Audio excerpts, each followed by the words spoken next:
always find when you get into a new car for the first time, setting up your mirrors and stuff is always, maybe it's just me and my OCD, because I just always struggle to get the mirrors exactly bang on and centered and everything else. Well, let's start by firing up the car, why don't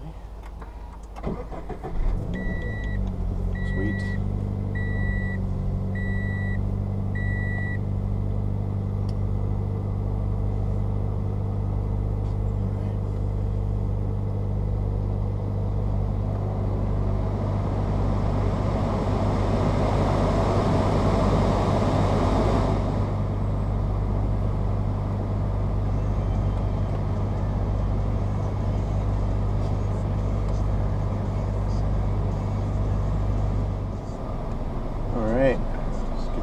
Set up here, and we're all set.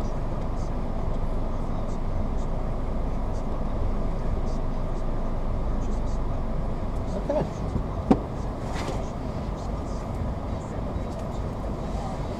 Sweet. Seat set. Wheel is perfect, according to Chris Harris. Good old Chris Harris. All right. First drive in the brand new BRZ TS 2018. We've got 19 kilometers on this car. 19 kilometers. That's pretty wild. It's a baby. Yeah. So, anyways, let's go for our ride home.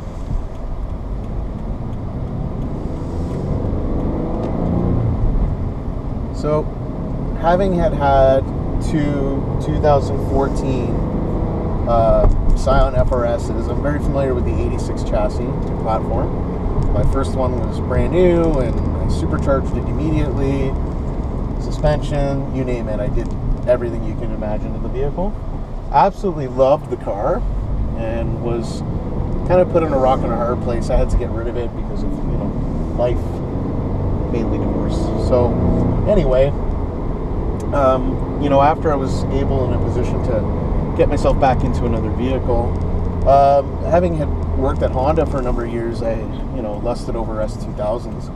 Had an opportunity. I bought an AP1 with a whole AP2 driveline swap, and that was a real fun car. I'll be honest with you, I like the S2000s. I don't love them for a number of reasons, and I know I'm probably going to get some hate on this, but I think specifically one of the things is that, when you consider cost pound for pound, and these cars are becoming relatively inexpensive on the resale market, but when you look at the cost pound for pound, the S2000, albeit a great car, but they're dated, they're old, they're not new anymore, and I think that some of that rarity and kind of people really want to take for advantage or for granted that these things aren't really new vehicles anymore, and they're still pretty expensive. I mean, for the price of a resale S2000, you can get yourself,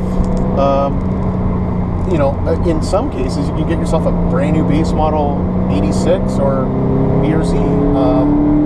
So it's kind of difficult to justify, in my opinion, if you ask me. But I mean, outside of that,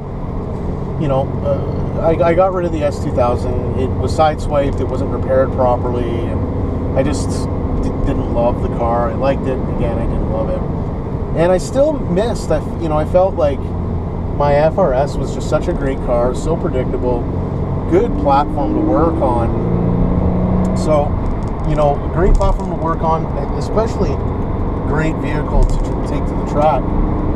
And I think about, when people refer to like miles per hour and all that other stuff.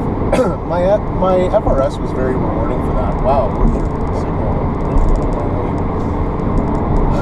Anyways, so I was very grateful to have that car. It taught me a lot about track. It was my first, well, not my first, but front engine rear drive cars. I had a couple RX-7 turbos before, But it was one of the first ones that I really, really enjoyed. So, you know, it was very simple in the respect that it was a back-to-basics car, although it was brand new. It was a very back-to-basics vehicle, which was what I loved about it. And, you know, there's nothing wrong with that. A good back-to-basic vehicle. You know, I think that the engineers had the right idea. They really, you know, and a lot of people criticize the cars for being, you know, cheap or underwhelming in terms of straight line power. And, you know, these people just don't understand what the vehicle was created for and the background to the original 8.6. And it's really unfortunate because that car being criticized so badly for that it's just frustrating, because I really honestly think that these people who criticize the vehicle for its lack of straight line power have yet to take it out on a track. Because I can assure you, and I know from tracking mine, when I tracked it, I was tracking it virtually stock. It wasn't supercharged at the time or anything like that. You know, the car handled. I had a set of TN Flex coilovers on it, like the old JDM, like the old Japanese, not the new Flex A, Flex E crap. But I had TN Flex coilovers on it, a sticky set of tires, and that car was phenomenal around the racetrack. I mean, I was giving Caymans a run for their money. You know, cars that are double the price. And it's so rewarding, because the beauty about this car is that you can literally drive this chassis, this vehicle, at 1010s and feel like an absolute hero. Like, I love the fact that I can take this to the racetrack, wring its neck, you know, wring this thing out. I mean, really go, and I'm not going to kill myself. It's manageable power. It's fun as anything, like really enjoyable and fun. And again, you when you go pit, you feel so rewarded, because you're like, wow, you're like, man, I went out there and I went balls deep, and it was so fun. And, you know, and that's what I love about this chassis. So, not to mention like the handling and the steering. I mean, we'll get to that in a bit. But from a practical standpoint, as a dad, with a couple of young ones, you know, having rear seats, you know, albeit this car is a 2+2 and the rear seats are kind of a joke, but having rear seats, and more specifically a trunk with fold down rear seats, really made this vehicle enjoyable for, you know, taking a separate set of wheels to the track. I didn't need to drive to the track with my track tires on. Also, you know, and it allows for you to put your toolbox in there and everything else. There was no need for a trailer or a roof rack or any of these silly things that I've seen some guys use. And it's kind of crazy to even fathom thinking about putting a trunk rack on an S2000 or even a trailer hitch for that matter. But, you know, that's kind of what those guys are, you know, limited to. So this is not. And the other thing is this vehicle having a hardtop, adding that additional rigidity. So I ended up buying another FRS, and that was enjoyable. And I said, you know, I really want to get a car that does everything well. You know, instead of having two vehicle payments, two insurance payments. So I got rid of my daily, which was just like an SUV, and I got rid of the FRS, and I bought this WRX, and I love the WRX. So I had the WRX, and I thought to myself, I had taken it for a couple of track days, and I'm like, you know, the WRX is okay, but it's not great. Something about a light car, a momentum car, you know, that really requires a lot of driving ability and really pushes your limits. On top of it pushing your limits, having the momentum car that is lightweight, front engine, rear drive, better balanced, you know, it just offers a more rewarding and a far different experience. And so needless to say, I was kind of thinking, oh, you know, I need to get a dedicated sports car again. It's just, you know, there's just, you can't really compare, you know, and as a realtor is my everyday job, I can only modify the WRX so far before, you know, my clients think I show up at their houses and they think I'm some sort of punk, right? So I've got to keep it tame. The exhaust is, you know, in stock form is already loud enough. So I mean, it really limits my ability to really do anything to that. So, you know, I said, well, I'm going to get myself a track use and weekend use, and I bought another S2000 because I'm like, you know, I've got some unfinished business from the first one. I'm going to get another S2000. I'm going to make it a track car. Long story short, I legitimately bought this car and went to town. Immediately ordered about almost $30,000 worth of upgrades for the car, and said to myself, what am I doing? Like, I've got over 40K into this vehicle between the purchase of the car and the parts that I've purchased. It's a 16-year-old vehicle that has been in an accident, because unfortunately the majority of them have. And, you know, albeit it's been repaired and it looks terrific, it's not warranted, it's not new, it's not, and I'm thinking to myself, what am I doing? And so when I saw the TS come out, and I was a little underwhelmed, to say the least, that it didn't come with a bit of a power upgrade, but it is, you know, 2017 and up. You got the new final drive, you know, and you've got, or, you know, the shorter final drive, and you've got 5 more horsepower through some magic they've done under the hood, you know, obviously. And, you know, it's noticeable. I will tell you, from having owned 2 FRSs, you know, 2014 FRSs, coming into this new revised, you know, shorter final drive, along with the 5 horsepower upgrade, you do feel it. It is noticeable. I didn't take this vehicle for a test drive to feel the power. I took just the standard base model BRZ out, and I could feel it. I felt a difference. So I knew that getting into this, obviously with the brakes and everything else, this was going to be a lot more potent. So I'm really content with the performance of this vehicle. Yeah, I get it's not going to be as quick around most tracks as an S2000 is going to be, and that's a given.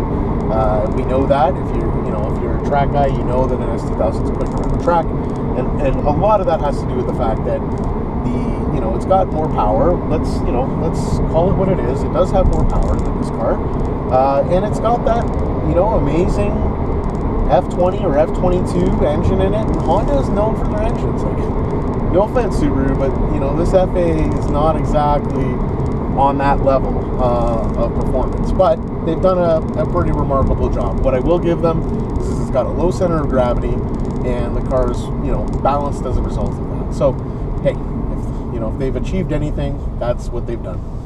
So, in any event, I still have the S2000. I went to the dealership because I needed to see this car when I saw the rare, only 75 coming to Canada. I guess if you guys are watching down in the US, you guys are getting 500 of them. But here in Canada, we're only getting 75.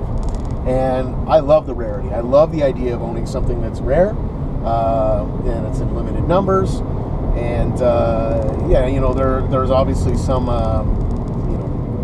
detriments or maybe some scary things to that. I think one of the things is obviously theft and all that other stuff. It's already crossed my mind. Can I park this thing anywhere and not expect to see my wing when I come out? Like, is that going to happen? But in any event, I went to go look at the car at the dealership. I immediately fell in love. I couldn't own another FRS, having 2 before, and said to myself, if I'm going to do another 8.6 chassis or twins or whatever, I'm going to definitely consider the BRZ, because I like the BRZ. I like the dual zone climate control. And so I saw this in the showroom, and I immediately fell in love. I love the styling. I love all the aero upgrades they've done to this thing. It sounds tacky, and it sounds a little bit cliche, and maybe a bit cheesy, but I love the little STI bits, the STI, red knob, the start button, the fact that it says STI on my gauge cluster, I've got STI door sills. They do nothing for performance, and I get that, but I like the way it looks. I like the red seat belts. I think that's cool. You don't see that all the time. So, again, none of this is going to improve the performance of the vehicle by any stretch of the imagination. However, it is what I like, and that's what really matters, is what I like. So I'm pleased to say that I've driven the car now 9 kilometers, and I couldn't be any happier. I honestly couldn't. This is such a remarkable car, and I think that it is going to take a few years for people and people to own them and get rid of them, for people to come back to them and appreciate them again. And, you know, I think that, you know, you have some people who've really knocked on this car hard. You know, I can think of one particular YouTuber who used to own one and supercharged it and did all sorts of upgrades to it and really ragged on the car hard and got rid of it. And I think he's you know, he just recently did a review on the top 3 performance cars for less than 30K, and the 86, the new Toyota 86 made the list. So Savage Geese, you know who I'm talking about. But I mean, yeah, at the end of the day, you know, it is what it is. For less than 30 grand, this is giving you one hell of a bargain, you know, I think, in my opinion. If you're a driver, okay?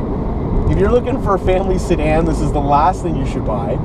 Although it does work. I've used it and put my kids in it and everything else.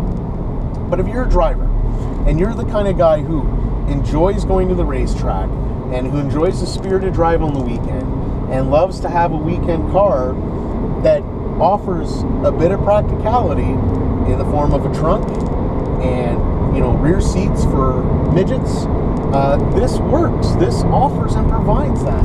And, you know, could it be your everyday one car does all? It sure could. I honestly think this car could do all of that, provided you don't have a lot of passengers to carry on a frequent basis. But, you know, if you've got maybe a single child and you're a single dad, man, my brother's a single dad. He's got 2 little boys, and he owns an FRS, and he makes it work. He loves the car. He loves the car so much that he just, regardless if his boys are comfortable or not, he's plugging away on that car. So anyway, yeah.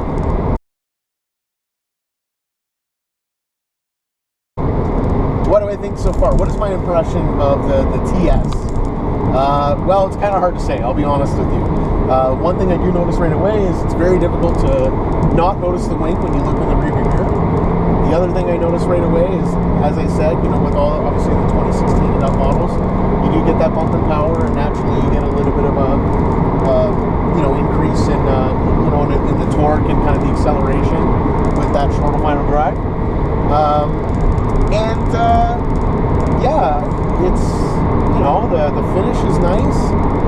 There are things in this vehicle that weren't available in mine. We've got a backup camera, we've got auto headlights, dual zone climate control, heated seats.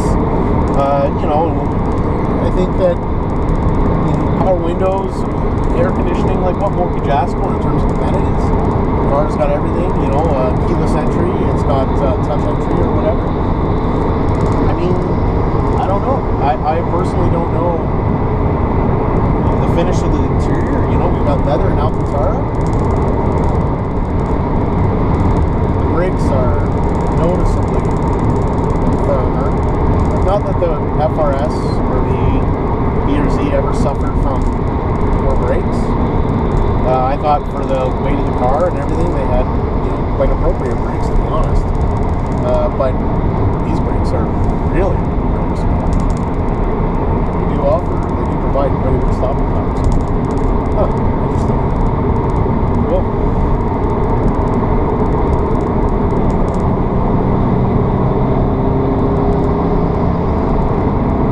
Oh yeah, that's a firm pedal. I like that.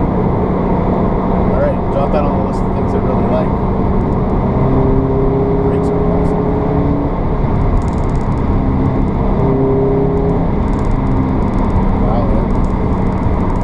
Yeah, kind of hard to beat. So, in any event, that's it right now. I've got to continue to drive this thing to break it in before I really start to get on it. Nothing like a good old highway drive with, you know, a bit of consistency in RPMs, and then of course a little bit of slow down, stop and go. And, you know, I think that's a good way to break it in. So, I've got to hit, I think, I got to look at the owner's manual, I think 15 or 1600 kilometers before I can really start riding on this thing. So, maybe in the comments in this video below, tell me what your desired and preferred method of breaking in an engine. I've read a lot of varying reviews or varying opinions. There are guys out there that say, no, the manufacturers, they've manufactured these things in such a way that the tolerances are where they need to be, and you know, you can expect to drive the vehicle the way you would normally drive it on the showroom floor. There's no real need to break in an engine. You have other people that are like, no, absolutely you should, and you should drive it very, gingerly and take it easy. And then you have other people that are like, no, man, you gotta break that engine in. The way you would drive the car normally is the way that you break that engine in. If you're taking that thing to red line every time, you gotta break the engine in that way. So I'd be interested to hear what your thoughts are on engine break-in and what you feel is, the best opinion. I don't know. Again, they're just opinions, so it doesn't matter. There's no right or wrong. It's just your opinion.